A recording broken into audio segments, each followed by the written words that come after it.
प्रविश्य मम वाचमिमां प्रसुप्तां सञ्जीवयति अखिलशक्तिधरस्वधाम्ना अन्यांश्च हस्तचरणश्रवणत्वदादीन् प्राणान् नमो भगवते पुरुषाय तुभ्यं स्थापकाय च धर्मस्य सर्वधर्मस्वरूपिणे अवतारवरिष्ठाय रामकृष्णाय ते नमः।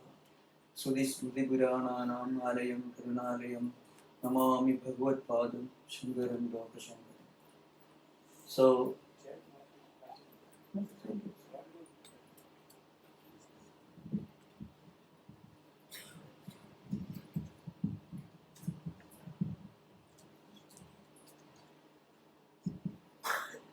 as Maharaj already announced, my topic is a brief introduction to Advaita Vedanta, and it gives me immense pleasure and joy to be back here and to share some of these thoughts with you. So I don't want to go to the preliminaries. In Hindu Vedantic tradition, there are three canonical traditions, three foundations in our scripture, canonical literature. It's called Shruti, Smriti and Puranas. Shrutis stand for the most universal, the most spiritual, the most cosmopolitan and the most humanistic part of Vedic teachings. Upanishads, called Vedanta. Vedanam Anta. That Anta could mean either the inner essence or the last word, the final conclusion. So, Upanishads or Vedanta constitute the most important part of Hindu Vedantic canonical tradition, philosophical tradition, so cultural tradition. Now, to support this, there are many statements in the canonical traditions. Normally in our Orthodox Vedantic tradition, you should not make a statement without substantiating by quoting the relevant authentic scriptures. Otherwise, it will not be considered to be authentic. So, Javala Smriti says, Shruti Smriti Virodheshu Shrutireva Gariyasi Avirodhetu Sada Karyam Smatam Vaidika Vasana. And Vyasa says, Shruti Smriti Puraneshu Virodheshu Parasparam Purvam Viliyasya Iti Nyaya Vidoviduhu. So there are many such statements in different traditions, different Smriti traditions also. What it means is, whenever there is a conflict in philosophy, in rituals, or in cultural practices, we should always consider the teachings of the Shrutis or Upanishads as the most authentic, and the teachings of Smritis and Puranas only as secondary.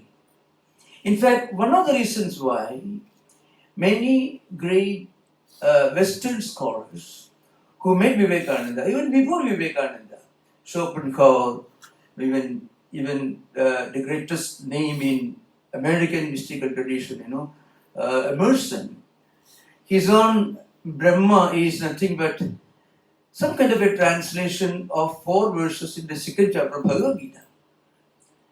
So, many people who happen to read the Upanishads, the Vedantic literature, either by reading or by listening to talks like Swami Vivekananda, great teachers like Vivekananda, they felt that Upanishads are not about the spiritual journey of a Hindu or an Indian.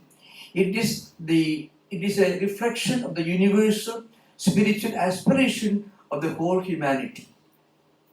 This is a very interesting thing.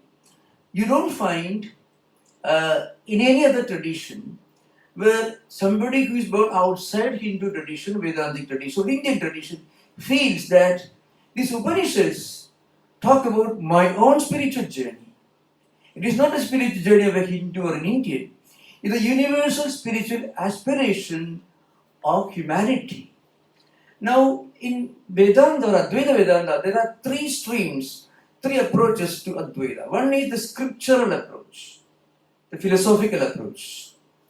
So, let's say from many to one, from external to internal, from outer to inner. As we evolve in our spiritual life, we may begin by differentiating between God and man. And we may think that religion or philosophy means going to a temple or a church or a place of worship, depending upon your tradition, the faith you're born into, and performing some rituals. This is all about religion or spirituality. This is only the kindergarten of spiritual life. So kindergarten is really, you have to go to the kindergarten eventually to go to Harvard or Oxford. You cannot directly go to the university. So you have to begin somewhere, and the beginning is worship, rituals, liturgy, and things like that, confessions and so on. But eventually, as we move forward, as we advance further, as we evolve further and further, we come to understand that God lives even outside the temples also. God is not a permanent resident inside a concrete mortar structure. God is an all-pervading spiritual reality, present in everyone, present in everything. That's why one of the great definitions of who is an ideal bhakta or devotee of God, who is a truly spiritual man. There's a very memorable definition in the Bhagavad Purana. It's called Ekadasya Skandha, Nimi Navayogi Samvada. 9 great sages, philosophers, happened to visit a king in his palace. Kabir Hari Andariksha Prabhuddha Pipalayana Avihotro Divinas Tamasa Karabhajareha. 9 sages, you don't worry about these names or Sanskrit verses, it's part of it, tradition. So Kavi Hari Andariksha Prabhuddha Pipalayana Avihotro Dumilas Chamasa Karabhajareha. 9 sages. They come to visit a king in his palace, like a philosopher king, like Plato's Republic. I mean, a king who is a man of action and also a man of wisdom. Such a man is called Rajashi in our tradition. Rajanasya, Rushesya, Rajasya. A person who can rule a country, who can acquire wealth and status and power and prosperity, but also realize the limitation of prosperity. Who thinks of life as something much more complete than making money in this world. So one of the definitions of a philosopher king in Hindu tradition is Rajitvam Aishwarya Sambhati Rishitvam Tasyaha Sukshmatu Dasana Kshamatu. A king is a metaphor for power, wealth, success, glory, action, dynamism, organizational skill. And a rishi, a sage, is a metaphor, is a symbol of wisdom, who can see the limitation of material success. So such a king is asking 9 questions, each question addressed to each of the 9 sages. And one question is, who is a true devotee of God? Who is a true Vedanti? Who is a truly spiritual man? You can come to Advaita straight away. By defining an ideal devotee of God, the sage is giving a definition of the highest Vedanti, highest Advaita. Sarva Bhudeshu Yapasya Bhagavad Bhavamatmanaha Bhudani Bhagavadi Esha Bhagavadottamaha. Meaning is this: a true devotee of God is one who sees the presence of God in everyone and who sees everyone in God. A kind of spiritual democracy. Sometimes while talking to Western audiences, you have to be slightly less orthodox and traditional, you have to be a little modern. So I often tell them, Advaita can be the paradigm for modern democratic political institutions. If you want to believe, if you want to practice equality, unity, oneness, and what we call egalitarianism with a spiritual dimension, then Advaita should be the religion of all people, of all those who believe in God. Why? Because it doesn't see any distinction. It is not egalitarianism or equality based on faith or culture, race or nationality, based on the fundamental human urge for going beyond this empirical world, for looking something transcendental that answers the questions that modern science and technology cannot answer. So anyway, that is the subject. Now, the word Advaita was defined by one great modern Advaitin, relatively modern because he lived in 16th century, and this Advaita philosopher who lived in 16th century is very modern because Advaita is as old as Rigveda Samhita. It goes back to 4th millennium BC. So Madhusudana Saraswati, he is quoting from a well-known book called Brihadaranyaka Upanishad Bhashya Vartikam. Vartikam, which was written by Sureshwaracharya to further explain the Bhashya or commentary by Shankaracharya on Brihadaranyaka Upanishad. It's called Brihadaranyaka Upanishad Bhashya Vartikam. There Madhusudana says, Dvidedam Dvidam Ityahu Tad Bhavam Dvidam Ichyade. Na vidyade dvaidam didha bhavu yatrayat dvaidamidi aksharatha. The meaning of Advaita is a spiritual state of inner experience where there is no duality, where you naturally identify the entire creation, not only human beings, as one spiritual family. This is all Advaita is all about. Advaita, again I want to stress, is not a philosophical system. There is a philosophical system called Advaita, but that's only prelude to Advaita as its experience. So Shankaracharya, who wrote all these commentaries, finally says all these books are within Dvaita. Only experience is Advaita. So you may have read about the great axiomatic statements, Mahavakyas in the Upanishads. Aham Brahmasmi, Tattwamasi, Prajnanam Brahmaya, Matma Brahma, etc. Bhashyakara Shankaracharya says all these great statements are at the philosophical, at the theological, at the canonical level. The real Advaita is the experience dimension of all these statements. So Aham Brahmasmi, Mahavakya itself is within Dvaita. But Aham Brahmasmi, Anubhuti, experience is Advaita.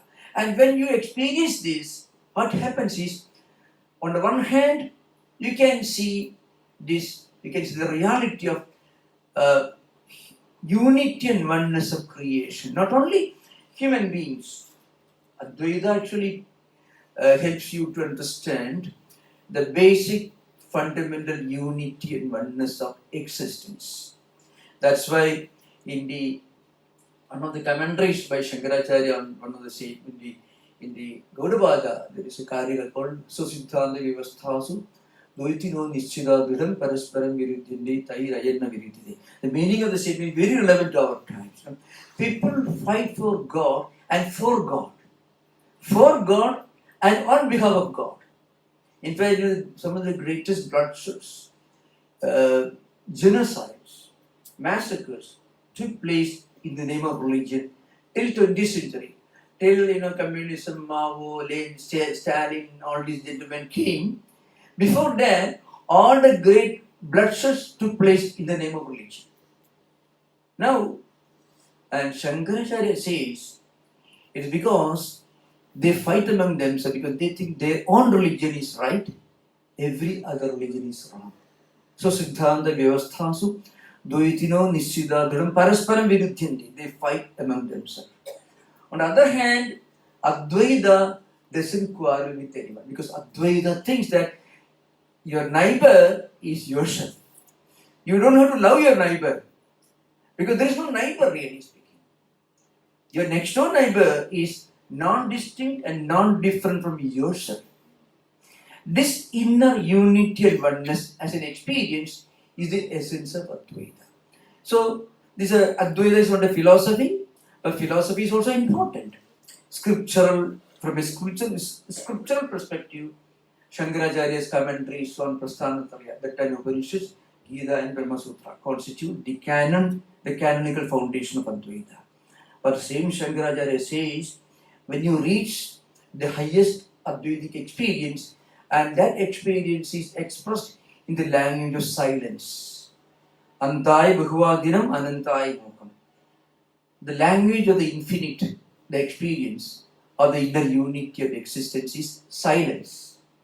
The language of multiplicity is verbosity, books and so on. Books are important only as a prelude, as a preparation eventually to reach this Advaitic experience.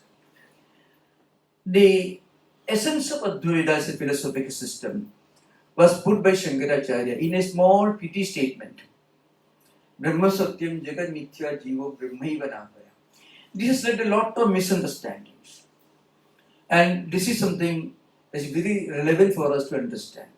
Brahma Satyam is okay, but it means is Brahman, the absolute reality, the transcendental reality, the omnipresent reality, the divine spark present in everyone, which is omnipresent, which is transcendental.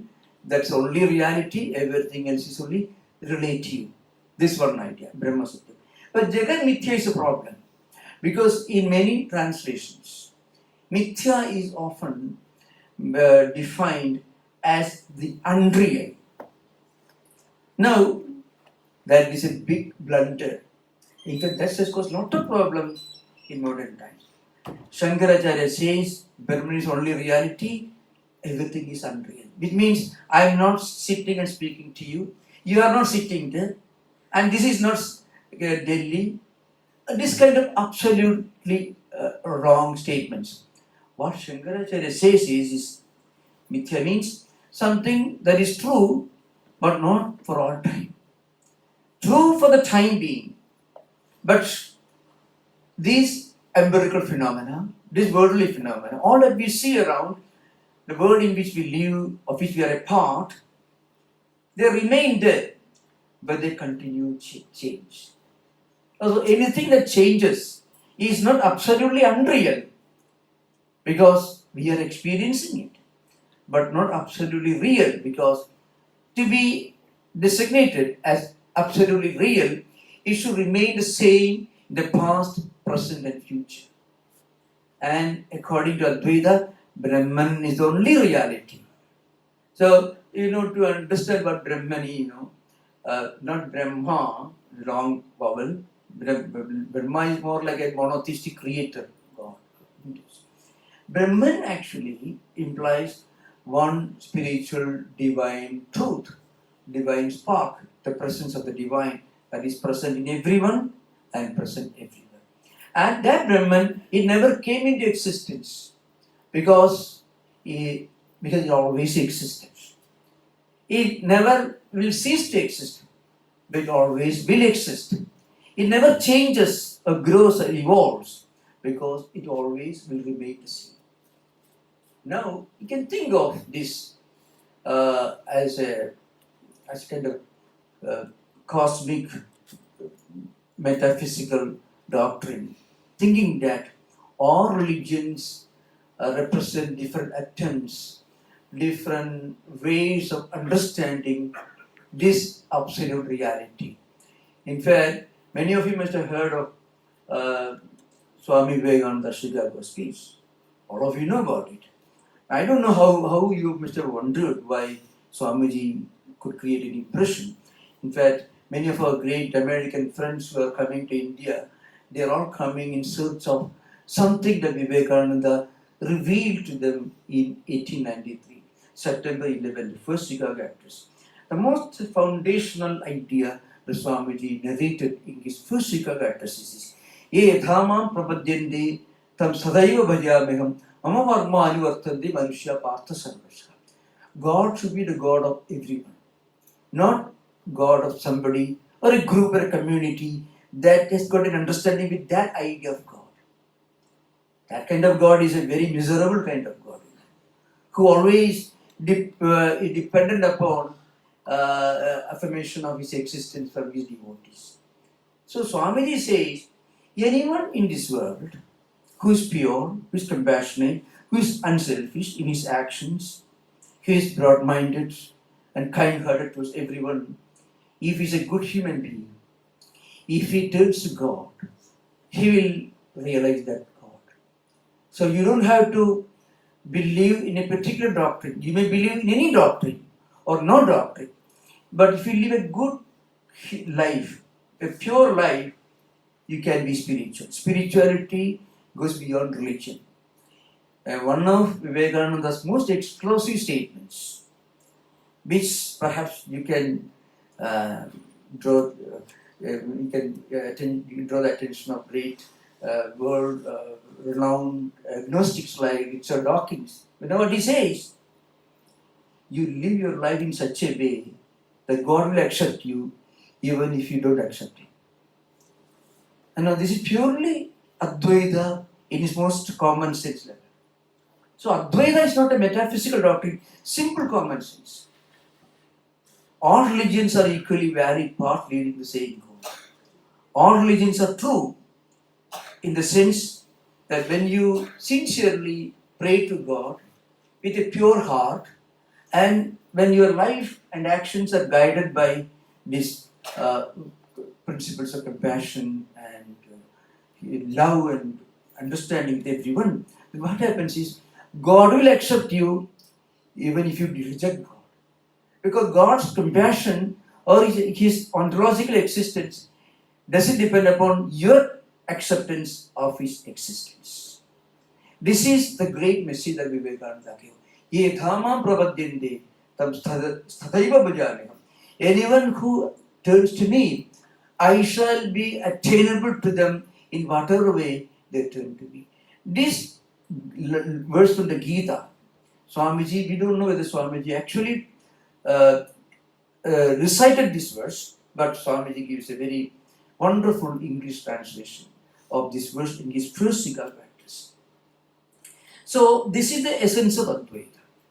So on the one hand, Advaita is simple common sense. On the other hand, it is a great philosophy of spiritual humanism.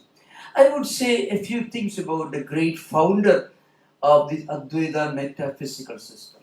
I want to clarify at the very beginning. Shankaracharya was not the founder of Advaita. He was not the inventor of Advaita. Advaita statements are to be found even in Rigveda Samhita. The first mandala of Rigveda, Indram Mitram Varunam Agnirahu Atho Divyasa Suparno Girutman Ekam Sat Viprabha Gudha Vadanti Agnim Yamam Matarishwanama. Of these 4 lines, Ekam Sat Viprabha Gudha Vadanti. In fact, this statement was inscribed in Devanagari Sanskrit script by Swami Tattwamayananda, who built the first Hindu temple in San Francisco in 1905. Swamiji visited our temple. He said in 1905, Swami Tattwamayananda inscribed this statement as the Genesis scripture from a scriptural perspective, not as an idea, as a scriptural perspective, from a canonical perspective. The genesis of Advaita as a philosophical system appears in Rigveda Samhita, first mandala, 164th suktam. Rigveda has got about 1000 suktas, about 11,000 rig mantras. So the meaning of this statement is this: truth is one, see just calling by different names. Now what it means is this absolute reality can be approached and realized by any sincere spiritual seeker. But at the same time, it is a statement. There are many other statements. Yada nadyasyandamana samudrayastam vichadi namarupe vikaya tata namarupa vimuktaha paratparam purusham upaiti divyam. Ek Mundaka Upanishad mantra, but it comes with the Samhita. What it means is all these different rivers, they flow the ocean. Once they join and become one with the ocean, they cease to exist as independent streams. They merge with the ocean. They lose their individuality when they become one, the universal reality. All these ideas are already there in Rigveda Samhita, which goes back to 4000 BC, 4th millennium BC. But then it remained only as an idea, as a concept, as a philosophical doctrine, not properly defined as part of a metaphysical system, but as a grand, great idea. Now, Shankaracharya came in 8th century. He's a very interesting man, this person. According to Sister Nivedita, the greatest Western disciple, was an Irish lady, Miss Margaret Noble. She says the work that Shankaracharya did is so mind-boggling. So she gives a long list, almost 2 pages in Web of Indian Life. She says Ignatius Loyola founded one monastic order, Saint Dominican order, Saint Francis Franciscan order. Shankaracharya founded 10 monastic orders. So you don't have any monastic tradition in India which was not founded by him. Tattwamayananda Saraswati one of the monastic orders. So Tirtha Asrama Vana Aranya Giri Parvata Sagara Saraswati Bharati Puri Namani Vai Dasha. 10 monastic orders. There is not a single monk in Indian tradition, Hindu Vedantic tradition, who doesn't belong to one of the 10 monastic orders of Shankaracharya, including our own Puri Sampradaya. And he wrote the most magnificent Sanskrit philosophy classics. And not only that, he also said a person who reaches the highest level of Advaitic experience, that experience is the same as the highest experience of a devotee. What it means is, if you go to a temple and pray to the deity, the God, at the highest level, you reach a mystical experience where you feel total non-difference, total identity with the God whom you are worshipping.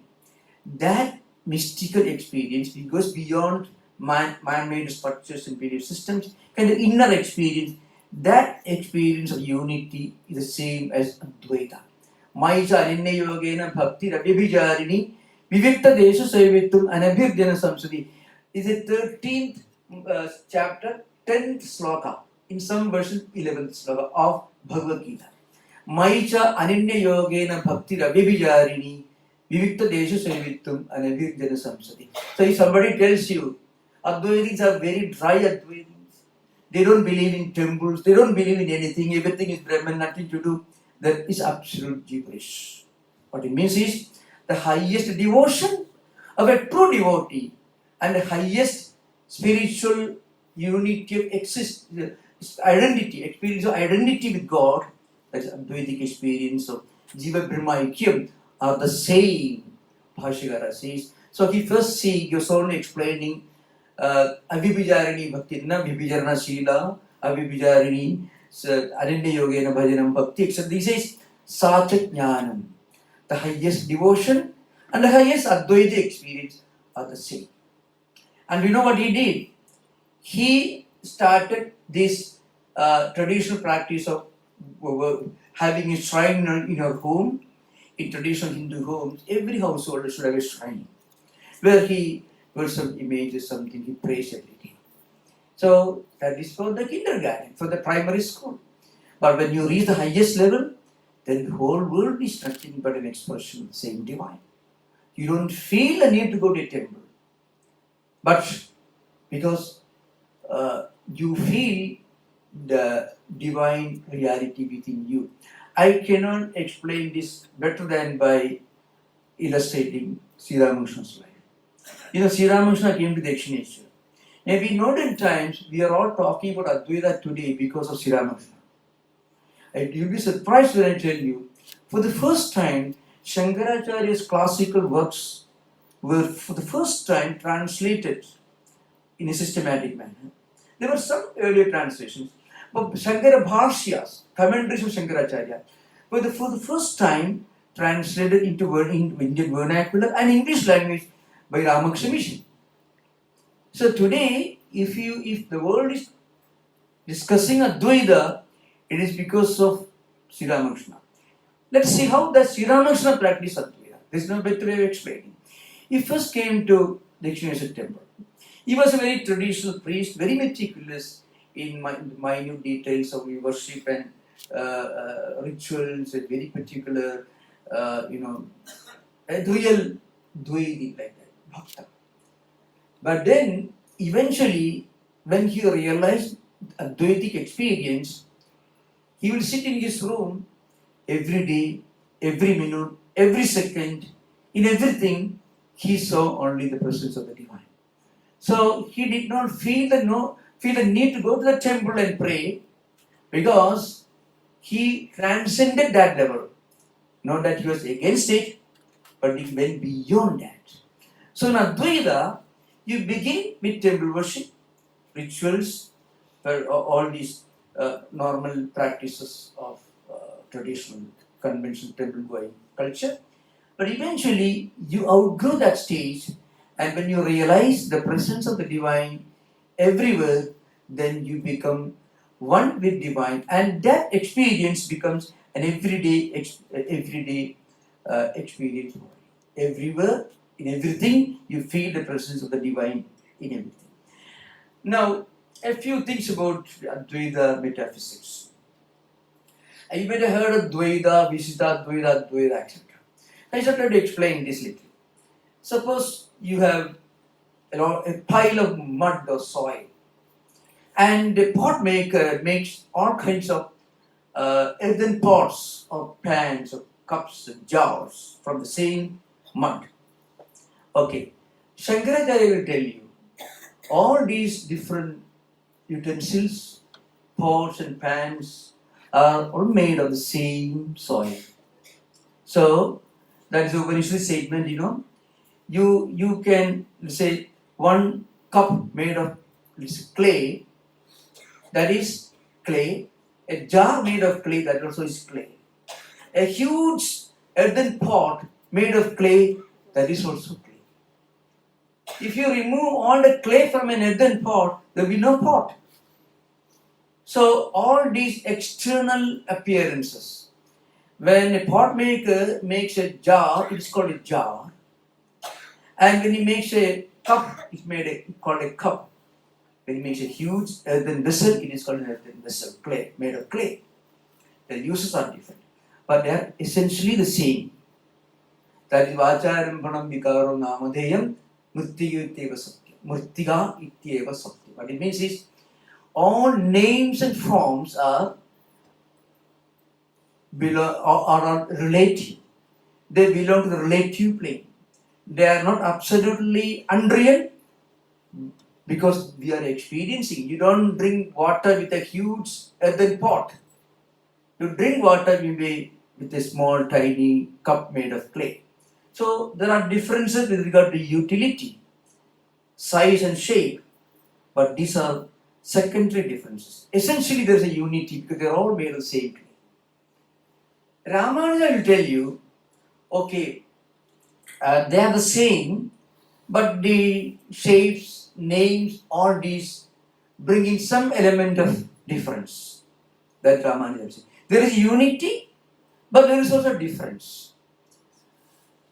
Madhvacharya will tell you, Dvaita will tell you, they are totally different.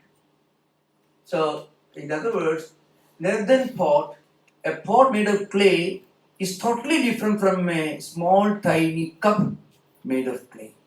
So what Advaita tells you is this.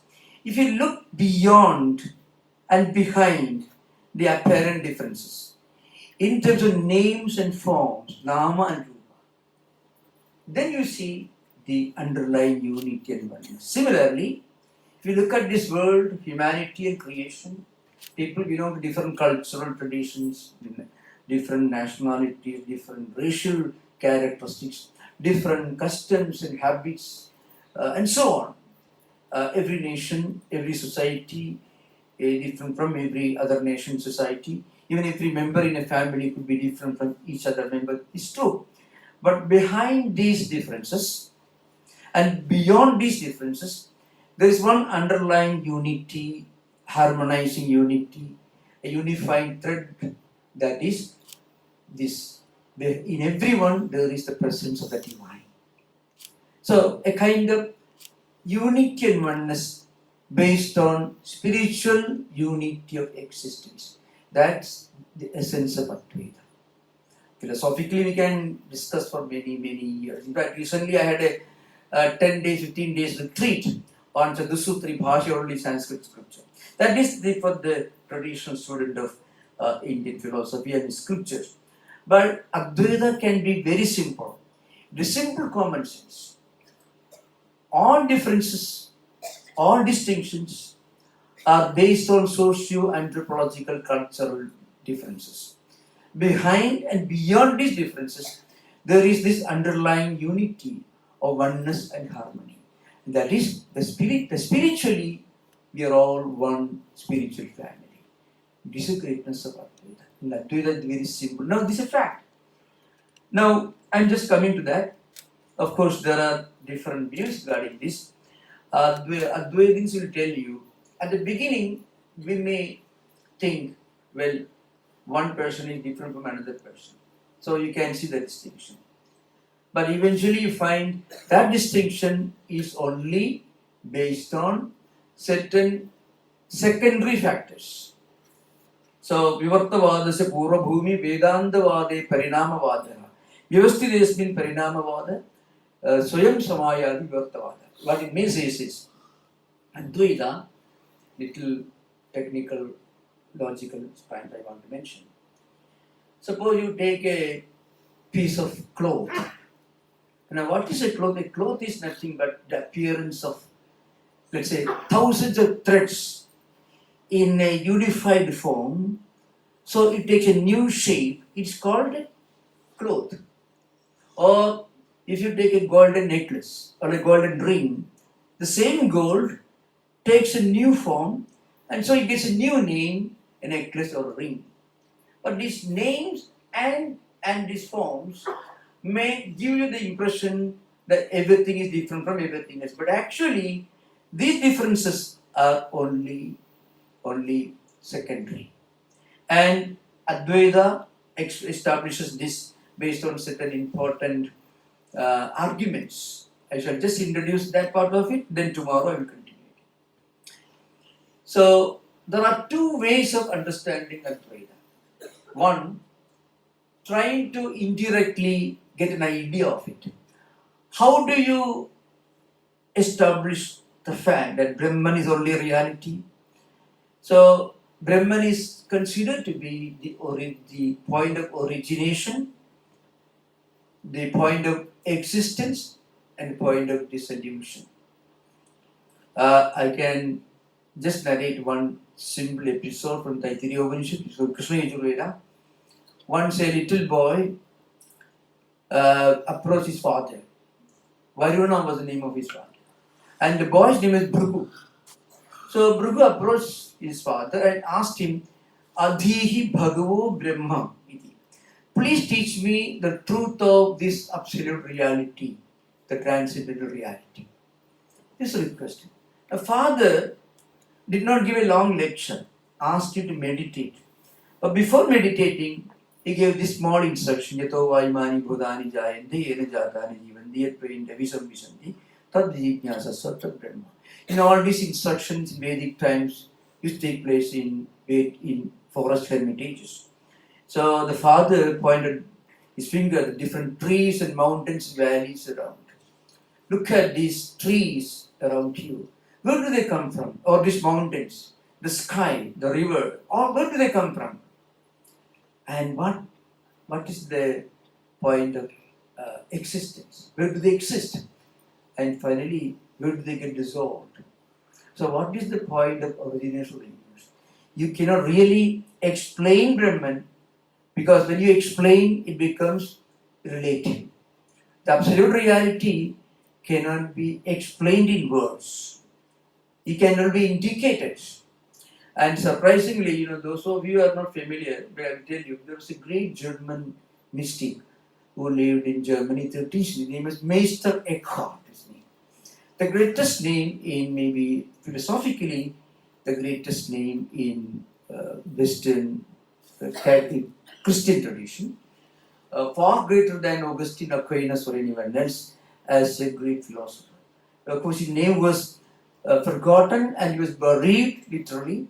And finally, his teachings were revived by Rudolf Otto, who was a great German thinker who translated his works in English with the help of others. He said, to call God as Father, Son, and Holy Ghost, to define God as Holy Trinity is a blasphemy. Because when you define something, it becomes limited. Now, there is a distance of about 500 years between Shankara and Eckhart. Shankara 8th century AD, Eckhart 13th century AD in Germany.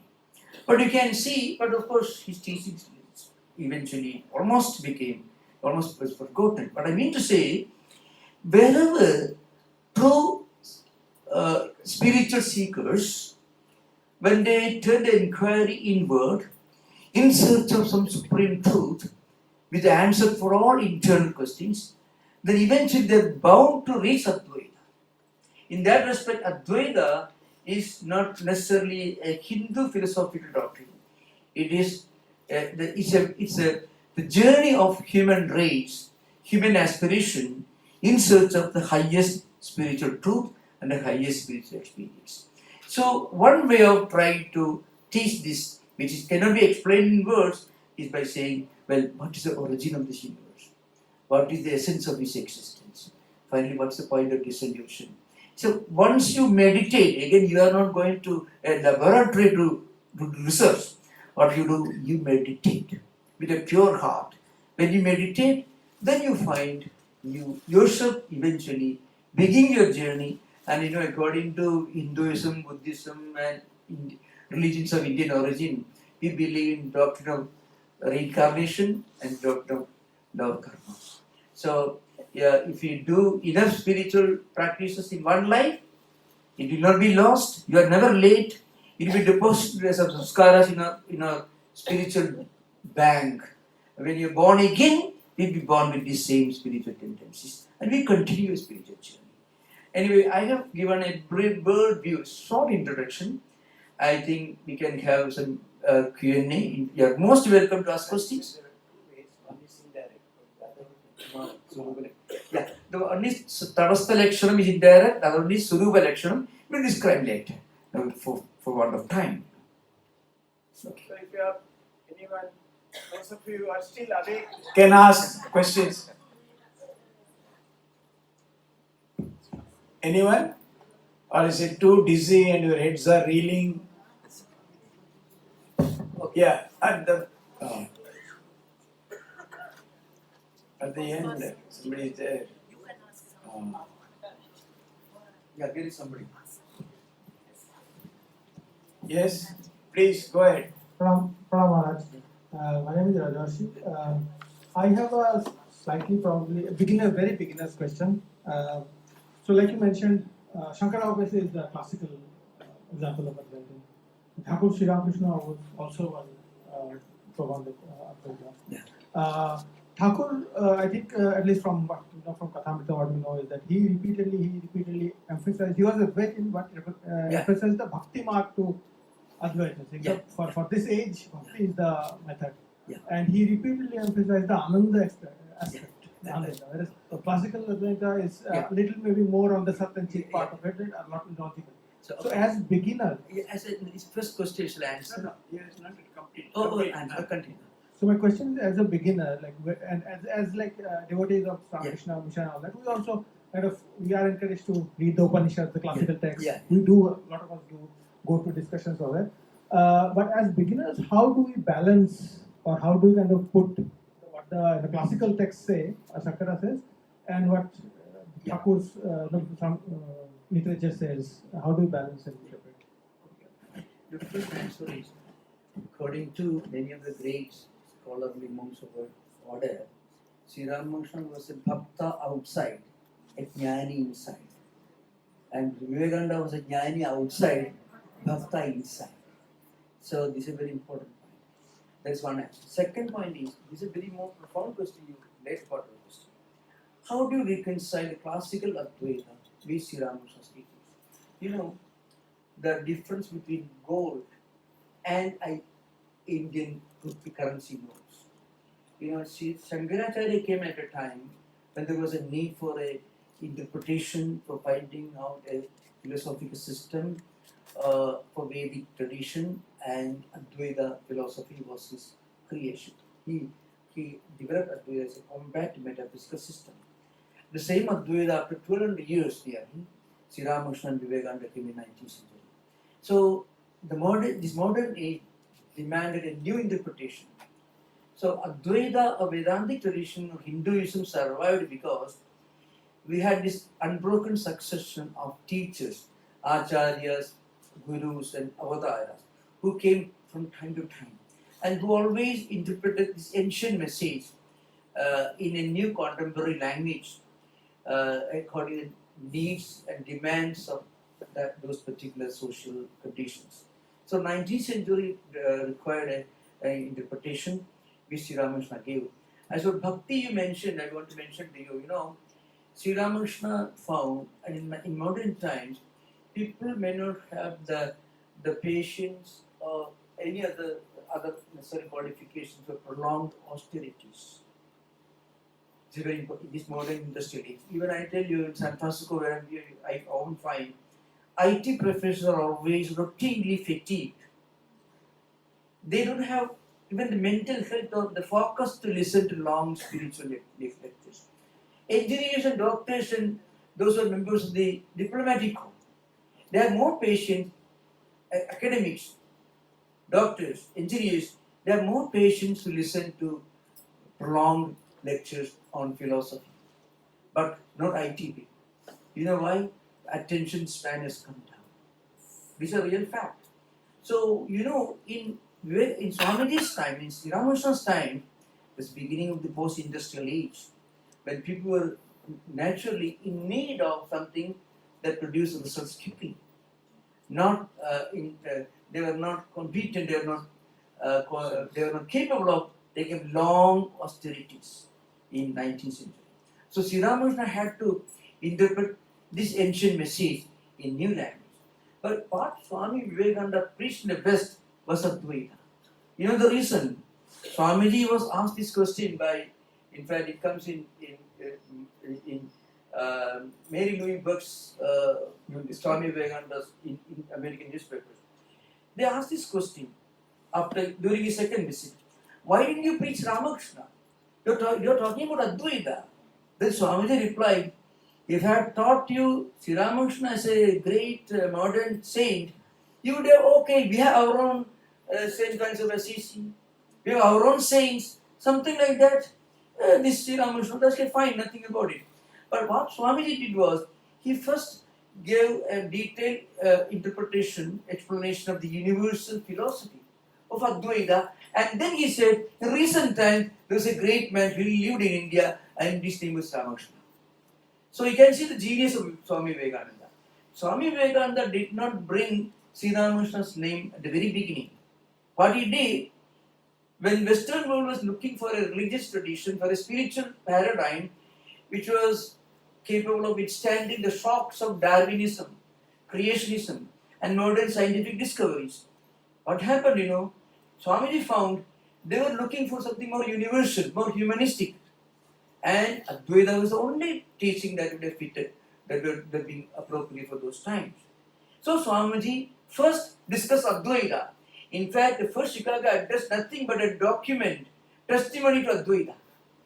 The first Chicago address, the turning point in the history of interfaith relations in America, there's a document on Advaita in 1.5 pages. Sri Ramakrishna was not even mentioned by Swamiji in the first Chicago address. What he did, he just gave this universal message of Advaita.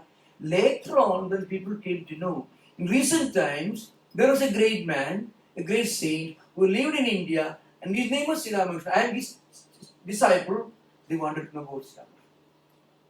It's very, very important to remember. So even the great French writer, Romain Rolland, he mentions this in his biography of Swamiji, not Sri Ramakrishna. Romain Rolland mentions. So Sri Ramakrishna was actually a Advaita, really, inside, but he was a Bhakta outside. Again, remember, Sri Ramakrishna repeatedly said, Bhakti and Jnanam are the same at experience level. And that statement comes for the first time in Indian scriptural tradition, comes from Gita Bhashya Shankaracharya, 13th chapter, 10th verse. Maija Ananya Yogena Bhakti Abhibijarini Vivikta Desha Savitum Anabhibjana Samsadi. It's a definition and this description of pure bhakti. What is that bhakti? Satyajnanam. That highest bhakti at the experience level is jnana. Not as a means, but as an end. Not the sadhana level, siddha level, sadhya level, the same. That's important. So, yes. Adi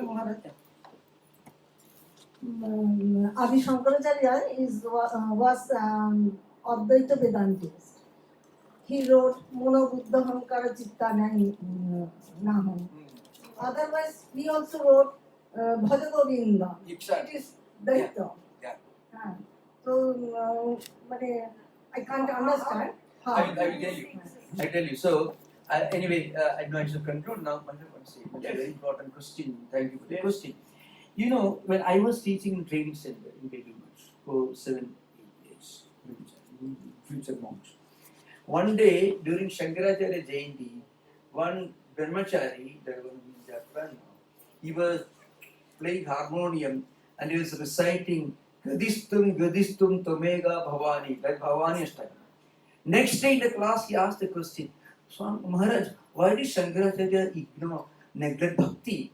Then I asked him, yesterday you were chanting that, you know what the meaning of the Bhavani Stakam? And mother, you are the only ultimate refuge. This comes from Shankaracharya. 91 devotional poetical classics he wrote, Shankaracharya. Even the puja, the performing Shodasopajara puja, all this, he wrote this 64 Chatushashti Upajara Puja Stotra, a long poem, poetical work, which includes description of all Upajaras in Bhakti. So remember, Shankaracharya, as a philosopher, was showing and demonstrating the fact Bhakti Ajnanam at the experience level, I would say. Again, when you reach that kind of experience, Advaitic experience, you don't say one day, I will not go to temple. And I shall conclude by saying, people have this mistaken notion because Totapuri made fun of Sri Ramakrishna for doing this japa. I tell you one interesting thing. In that case, the most busy chapati maker was Shankaracharya. He was making chapati all his life. 91 poetical classics. So, when Totapuri found Sri Ramakrishna was doing bhajans, but bhakti bhajans, Totapuri you are making, the chapati making. But Shankaracharya was making chapati all his lifetime. Second point I want to tell you, that Totapuri had to be corrected and his Advaita Jnana had to be completed by Sri Ramakrishna. Another example I tell you, I didn't conclude. Ramanuja. Ramanujacharya, he criticized Advaita because Ramanuja learned Advaita from Yadava Prakasha. Who's like Totapuri? Kind of dry, worldly getting Advaita. So Ramanuja also got into trouble. A lot of misunderstanding about Advaita. So Totapuri was not only person. Ramanuja also had to learn, he learned Advaita from Yadava Prakasha. Who was interpreting one mantra in Chandogya Upanishad. Ramanuja got terribly wild. Oh, this is against bhakti. He could have just gone to Kanchipuram temple, Kamaksha temple. He would have found that they were reciting Saudari Lahari that were composed by Shankaracharya. Ramanuja could have just walked into Kanchipuram Mother Temple, the greatest mother temple gets in South India. Then he would have found a priest chanting Saudari Lahari, who was written by Shankaracharya. A great devotional poem. Okay, thank you.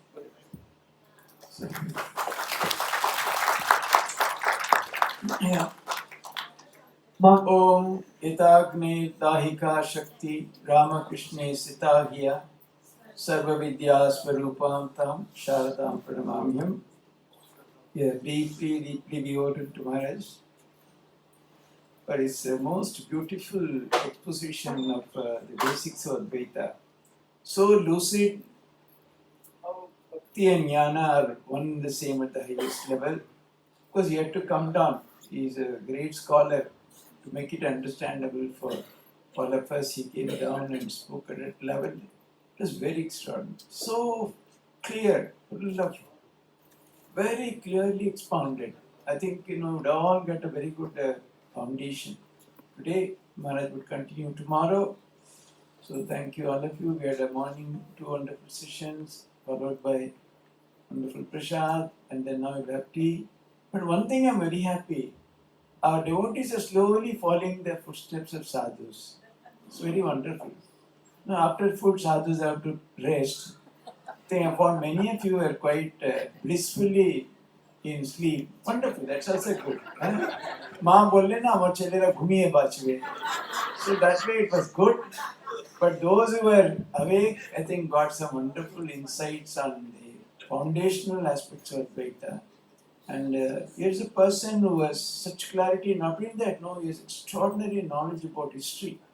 He can give a series of lectures on world history, anything, because once I went to Olima for another retreat, he just gave a small introduction. And then how he traced from Christianity in that history, how it all originated, just in 10 minutes. A beautiful summation of the historical perspective of this whole idea of harmony. I still remember that. Because he's a postgraduate in history, he's a rank student. Anyway, so I think we had a very wonderful day. Please come in time tomorrow, come prepared, be with us for the whole day. I think if you have left, maybe about 10% of the people, those who thought that afternoon prasad is enough. So, but all of you stay back and then we'll continue tomorrow. So nice. Now we'll have just a Ramakrishna Sharanam and then we disperse for the day. Thank you so much. Namaskar.